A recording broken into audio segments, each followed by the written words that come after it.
কৰিছে। গতিকে এই লোকসকলে বহু আৰু সেইকাৰণে তেওঁলোক যে আৰম্ভণিৰে পৰা আছে, সেইকাৰণে এই গোষ্ঠীৰ লোকবিলাক বা অৰ্থাৎ এই অনাৰ্য গোষ্ঠীৰ লোকবিলাক, এই মংগোলীয় বা অষ্ট্ৰিক গোষ্ঠীৰ লোকবিলাক, এই লোকসকলক কোৱা হয় অসমৰ ভূমিপুত্ৰ বুলি। অসমৰ ভূমিপুত্ৰ, কাৰণ এওঁলোকে অসমৰ আদিম অধিবাসী। এওঁলোকে অসমত আহি প্ৰথমতে বসতি কৰিছিল, এওঁলোকে ইয়াত কৃষি আৰম্ভ কৰিছিল, এওঁলোকে পশুপালন কৰিছিল, এওঁলোকে কাপোৰ বোৱা কটা কৰিছিল। গতিকে এওঁলোকৰ পিছতহে, এওঁলোক যেতিয়া আছে, এওঁলোকৰ পিছতহে উত্তৰ ভাৰতৰ পৰা, আৰ্যৱৰ্তৰ পৰা আৰ্য ভাষাগোষ্ঠীৰ লোক কিছুমান ইয়ালৈকে প্ৰব্ৰজন ঘটে। আৰু এওঁলোকৰ যেতিয়া প্ৰব্ৰজন ঘটিল, তেতিয়া এওঁলোকৰ কি হ'ল, এই পূৰ্বৰে পৰা থকা যিবিলাক অনাৰ্য গোষ্ঠীৰ লোক, তাৰমানে মংগোলীয় গোষ্ঠীৰ আকৌ বিভিন্ন ভাষা আছে। অষ্ট্ৰিক, যেনে ধৰি লোৱা মই তোমালোকক কৈছোঁ যে মংগোলীয় গোষ্ঠীৰ ভাষাৰ ভিতৰত আমাৰ বড়ো, ৰাভা, কাৰ্বি, গাৰো, ডিমাচা, এই ধৰণৰ যিবিলাক ভাষা, এই গোটেই ভাষাবিলাক কিন্তু মংগোলীয় গোষ্ঠীৰ লোক। ঠিক তেনেকৈ অষ্ট্ৰিক গোষ্ঠীৰ লোক বুলি ক'লে আমি খাচী ভাষা অষ্ট্ৰিক গোষ্ঠী পাওঁ। ঠিক তেনেকৈ চাওতাল গোষ্ঠীৰ যিবিলাক ভাষা, চাওতালী ভাষাবিলাক, সেইবিলাক অষ্ট্ৰিক গোষ্ঠীৰ লোক, এই অষ্ট্ৰিক গোষ্ঠীৰ ভাষা। গতিকে এই লোকবিলাকক কি হ'ল, আৰ্যৱৰ্তৰ পৰা বা উত্তৰ ভাৰতৰ পৰা অহা যিবিলাক আৰ্যভাষী লোক, এওঁলোকে লগ পালে। আৰু এওঁলোকৰ লগত লগ পালে মানে এওঁলোকৰ লগত মুখামুখি হ'ল, এওঁলোকৰ লগত মিশ্ৰণ হ'ল।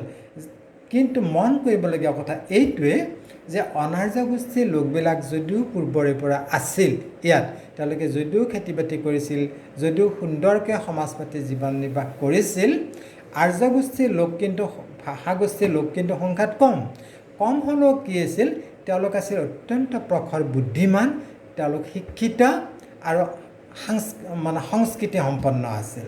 গতিকে যিহেতু তেওঁলোক সংস্কৃতি সম্পন্ন, শিক্ষিত আৰু বুদ্ধিমান লোক আছিল, গতিকে স্বাভাৱিকতে তেওঁলোকে অনাৰ্য গোষ্ঠীৰ লোকবিলাকৰ ওপৰত প্ৰভাৱ পেলালে। তাৰমানে অনাৰ্য গোষ্ঠীৰ লোকবিলাকতকৈ আৰ্য গোষ্ঠীৰ লোকবিলাকেহে কি কৰিলে, সমাজত গুৰুত্ব লাভ কৰিলে। আৰু এওঁলোকৰ যিটো ভাষা, এওঁলোকৰ মাজত যেতিয়া কমিউনিকেশ্যন কৰিবলগীয়া হ'ল, যেতিয়া এখন সমাজত একেলগে বিভিন্ন ভাষাগোষ্ঠীৰ মানুহবিলাক থাকে, তেতিয়া থাকোঁতে কি হ'ল, প্ৰত্যেকটো ভাষাগোষ্ঠীৰ লোকবিলাকে নিজৰ ভাষা আন ভাষাৰ ওপৰত অনা নিয়া কথা কোৱা বা ব্যৱসায় বাণিজ্য কৰা, উঠা বহা কৰা, এনেকৈ কৰোঁতে তেওঁ ইটোৱে সিটোৱে ক'ব নোৱাৰাকৈ প্ৰত্যেকৰে ভাষা ইটো ভাষাৰ ওপৰত সিটো ভাষাৰ ওপৰত পৰিল, সিটো ভাষাৰ প্ৰভাৱ আন এটা ভাষাৰ ওপৰত পৰিল। গতিকে কি হ'ল, অসমীয়া ভাষাৰ ওপৰতো অনাৰ্য ভাষাৰ প্ৰভাৱ পৰিল, আৰু অনাৰ্য ভাষী লোকবিলাকৰ ভাষাৰ ওপৰতো অসমীয়া ভাষাৰ প্ৰভাৱ পৰি গ'ল। গতিকে এই যে মই তোমালোকক ভূমিপুত্ৰ বুলি কৈছোঁ, এই কথা কিন্তু আমাৰ যি মহাকাব্য মহাভাৰত, এই মহাভাৰততো কিন্তু উল্লেখ আছে।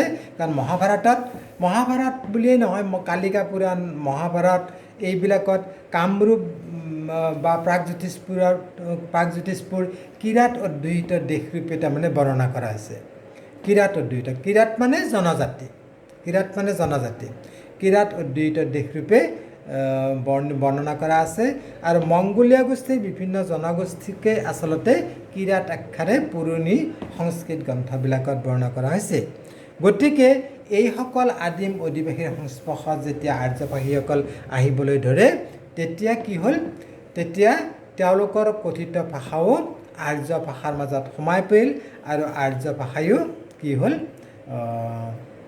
অনাৰ্য ভাষাৰ মাজলৈকে সোমাই যাবলৈকে আৰম্ভ কৰিলে। গতিকে দেখা যায় প্ৰাচীন ভাৰতীয় যিটো আৰ্য ভাষা, এই আৰ্য ভাষাই ক্ৰম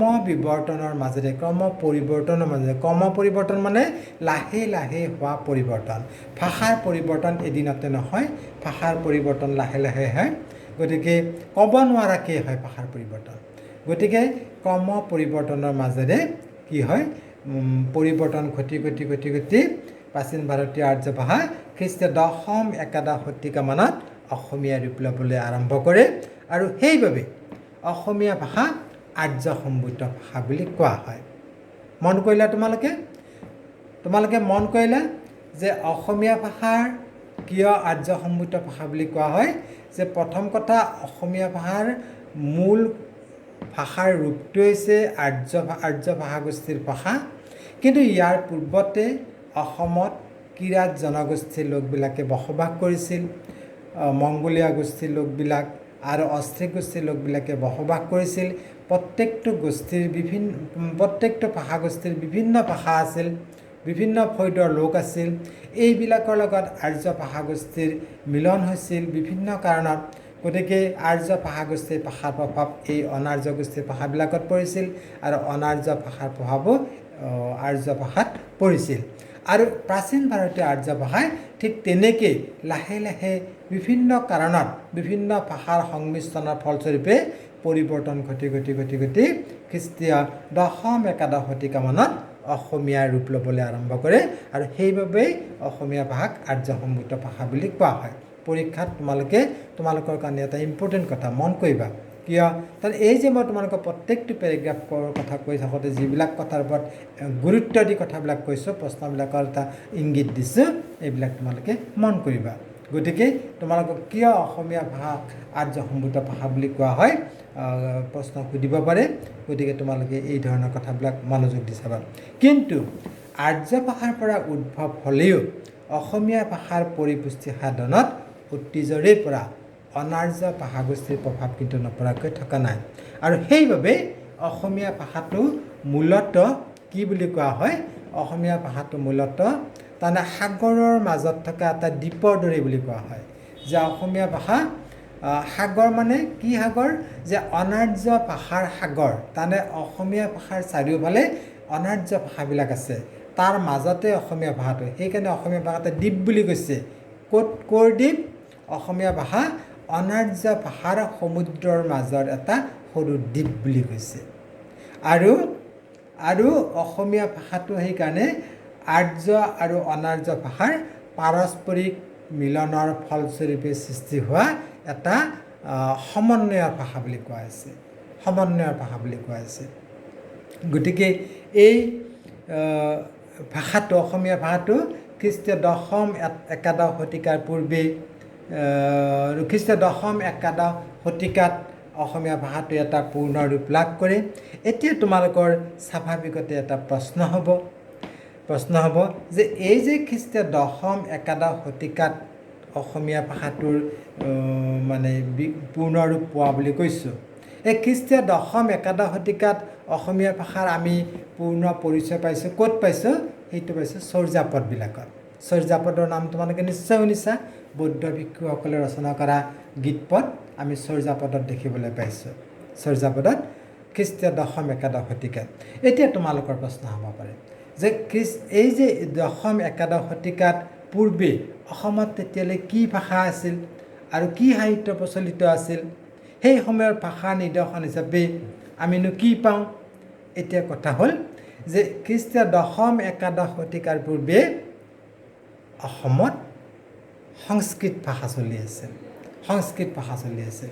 কাৰণ সেই সময়ত বিভিন্নজন ৰজাই ৰাজত্ব কৰিছিল আৰু ৰজাবিলাকে কি কৰিছিল? ৰজাবিলাকৰ যে শাসনাৱলী জানা নহয়? শাসনাৱলী হৈছে বিভিন্নজন ৰজাই নিজৰ শাসনকালৰ বৰ্ণনা দাঙি ধৰা কিছুমান বুৰঞ্জী ধৰণৰ ৰচনা, এইবিলাক খোদন কৰিছিল, শিলত খোদন কৰিছিল। ঠিক তেনেকৈ শিলালিপি, ঠিক তেনেকৈ বিভিন্নজনক মানে মাটিত ভূমি দান কৰা কিছুমান তাম্ৰলিপি, এই তাম্ৰলিপিবিলাকত ৰজাই কি কৰিছিল? তোমাৰ সংস্কৃততে এই লিপিবিলাক ৰজাই লিখি থৈ গৈছিল। আৰু ৰাজসভাৰ ভিতৰত সংস্কৃতেই চলিছিল, কিন্তু ৰাজসভাৰ বাহিৰত সকলোৱে সংস্কৃতেই ব্যৱহাৰ কৰিছিল বুলি ক'লে নহ'ব। কাৰণ মানুহৰ দৈনন্দিন জীৱনত কিছুমান কথিত ভাষা থাকে, যাৰ এই কথিত ভাষাটোকে আমি প্ৰাকৃত ভাষা বুলি কওঁ। গতিকে ৰাজসভাৰ বাহিৰত সাধাৰণ প্ৰজাই প্ৰাকৃত ভাষা ব্যৱহাৰ কৰিছিল, নিজৰ কথিত ভাষা ব্যৱহাৰ কৰিছিল। কিন্তু ৰজাই ৰাজকীয় পৰিৱেশত কি কৰিছিল? ৰজাই সংস্কৃত ভাষা ব্যৱহাৰ কৰিছিল। আৰু সেইকাৰণে যেতিয়া ভূমিদান কৰা বা যিবিলাক শিলালিপি, তাম্ৰলিপি, এইবিলাক ৰজাই যেতিয়া সংস্কৃত ভাষা ব্যৱহাৰ কৰিছিল, গতিকে সংস্কৃতৰ মাজে মাজে সেইকাৰণে ৰজাই ক'ব নোৱাৰাকৈ ৰজাৰ অজ্ঞাতাহাৰে বা লেখকৰ অজ্ঞাতাহাৰে সেইবিলাক খোদন কৰোঁতে সংস্কৃতৰ মাজে মাজে প্ৰাকৃত ভাষাও ব্যৱহাৰ কৰা হৈছিল। গতিকে এতিয়া চোৱা উত্তৰ পালা তোমালোকে যে খ্ৰীষ্টীয় 10-11 শতিকামানত আমি চৰ্যাপদৰ মাজত অসমীয়া ভাষাৰ প্ৰকৃত ৰূপ বিচাৰি পাওঁ। আৰু ইয়াৰ আগত কি ভাষা আছিল বুলি যদি আমাৰ প্ৰশ্ন সোধে তেতিয়া আমি ক'ব লাগিব ইয়াৰ আগতে সংস্কৃত ভাষা প্ৰচলিত আছিল। ৰজাই ৰাজকীয় পৰিৱেশতো ব্যৱহাৰ কৰিছিল আৰু ৰজাই ব্যৱহাৰ কৰা যিবিলাক তোমাৰ শাসনাৱলী বা শিলালিপি তাম্ৰলিপি এইবিলাকত ৰজাই তোমালোকৰ এই চেপ্টাৰৰ পিছৰ ফালে তোমালোকৰ এইখিনি ধাৰণা এটা আছে। তোমালোকক সুধিছে যে লিপিৰ ভাষাৰ বিষয়ে ধাৰণা দিয়া, যে লিপিৰ ভাষাৰ এইবিলাকে লিপি, যে শিলালিপি তাম্ৰলিপি শাসনাৱলী এইবিলাকে হৈছে লিপি। ৰজাই নিজে কটা নাছিল। ৰজাৰ ৰাজগৃহত শিল খোদন কৰাৰ কাৰণে বা তামৰ ফলি কটাৰ কাৰণে ৰজাই মানুহ নিযুক্ত কৰিছিল। গতিকে ৰজাৰ নিৰ্দেশত এইবিলাক খোদন কৰিছিল আৰু সংস্কৃতত কৰিছিল। আৰু তাৰ মাজে মাজে এইবিলাকৰ খোদন কৰা ব্যক্তিবিলাকৰ অজ্ঞতাহাৰে যিহেতু তেওঁলোক সমাজৰ সাধাৰণ মানুহ, গতিকে তেওঁলোকৰ অজ্ঞতাহাৰে কি হৈছিল, মাজে মাজে সেই পণ্ডিতেই তেওঁলোকৰ অজ্ঞতাহাৰে কি হৈছিল, কিছুমান প্ৰাকৃত বা সেই সময়ত প্ৰচলিত যিবিলাক কথিত ভাষা এই কথিত ভাষা স্থান পাইছিল, ভুমুকি মাৰিছিল। গতিকে এই ৰজাসকলৰ দিনতে সাধাৰণ মানুহৰ মাজলৈকে এই ভাষাটো সংস্কৃত ভাষাটো সম্প্ৰসাৰিত হয় আৰু ইয়াৰ ফলস্বৰূপে আৰ্য ভাষাটো এটা দ্ৰুত পৰিৱৰ্তন ঘটে আৰু এই পৰিৱৰ্তনৰ ফলস্বৰূপে উদ্ভৱ হ'ল প্ৰাচ্য মাগধী অপভ্ৰংশ। দ্ৰুত পৰিৱৰ্তন যে চোৱা, দ্ৰুত পৰিৱৰ্তন মানে সংস্কৃত ভাষাটোক প্ৰাচীন ভাৰতীয় আৰ্য ভাষা বুলি কোৱা হৈছে। এই সংস্কৃত ভাষাটো সমাজৰ সকলো স্তৰৰ মানুহে এটি ব্যৱহাৰ কৰিব পৰা নাছিল, শুদ্ধকৈ নোৱাৰিছিল কাৰণে এই মানুহবিলাকৰ মুখত সংস্কৃত ভাষাটোৰ পৰিৱৰ্তন হৈছিল। পৰিৱৰ্তিত ৰূপতে এই মানুহবিলাকে কি কৰিছিল, সংস্কৃত ভাষাটো ব্যৱহাৰ কৰিছিল। আৰু এই যিটো পৰিৱৰ্তিত ৰূপ, এই পৰিৱৰ্তিত ৰূপটি হৈছে প্ৰাকৃত ৰূপ। এনেকুৱা 5টা প্ৰাকৃত ভাষা সেই সময়ত উদ্ভৱ হয়। সেইকেইটা হৈছে তোমাৰ মহাৰাষ্ট্ৰী, সৌৰসেনী, পৈশাচী, অৰ্ধমাগধী আৰু মাগধী, এনেকুৱা 5টা প্ৰাকৃত। আৰু এই প্ৰাকৃত ভাষাকেইটাও সময়ত পৰিৱৰ্তন ঘটে। পৰিৱৰ্তন মানে সৰলতাৰ অৱস্থা, এইটো মনত ৰাখিবা, সৰল হৈ গৈ আছে, পৰিৱৰ্তন ঘটে। আৰু এনেকৈ মাগধী প্ৰাকৃতৰ পৰিৱৰ্তন ঘটি মাগধীৰ এটা অপভ্ৰংশ স্তৰ পোৱা যায়। আৰু এই অপভ্ৰংশ স্তৰৰ পৰা অসমীয়া ভাষাটোৰ উদ্ভৱ হয় বুলি কোৱা হয়। আৰু খ্ৰীষ্টীয় 10-11 শতিকামানত অসমীয়া ভাষাতে বিকাশ লাভ কৰিবলৈ আৰম্ভ কৰে। গতিকে আজিলৈকে তোমালোকক এইখিনিকে সামৰিলোঁ। ইয়াৰ পিছত এতিয়া তোমালোকক ক'বলগীয়া কথা হ'ব যে এতিয়া তোমালোকে গম পালা যে অসমীয়া ভাষাটোৰ মূল হৈছে যে মাগধী প্ৰাকৃতৰ অপভ্ৰংশ। গতিকে এইখিনিলৈকে কোৱা কথাখিনিক কেন্দ্ৰ কৰি কিছুমান প্ৰশ্ন আলোচনা কৰিম। আৰু ইয়াৰ পিছত আমি আলোচনা কৰিম এই যে মাগধী প্ৰাকৃতৰ অপভ্ৰংশ ৰূপটোৰ পৰাই অসমীয়া ভাষাটোৰ উদ্ভৱ হ'ল, এই কথা বাৰু সকলোৱে পণ্ডিতে মানি লৈছেনে, ইয়াৰ নাই কোনোবাই বিতৰ্ক কৰিছে, এই কথাখিনি আমি ইয়াৰ পিছৰ ক্লাছত আলোচনা কৰিম। Thank you. তোমালোকে কিতাপ দুখন কিনিবা, অসমীয়া ভাষাৰ উদ্ভৱ, সমৃদ্ধি আৰু বিকাশ, আৰু এখন আছে অসমীয়া সাহিত্যৰ সমীক্ষাত্মক ইতিবৃত্ত। Thank U. ঘৰত থাকা, কুশলে থাকা, ঘৰত থাকিয়ে তোমালোকে ভালদৰে পঢ়া শুনা কৰি থাকা।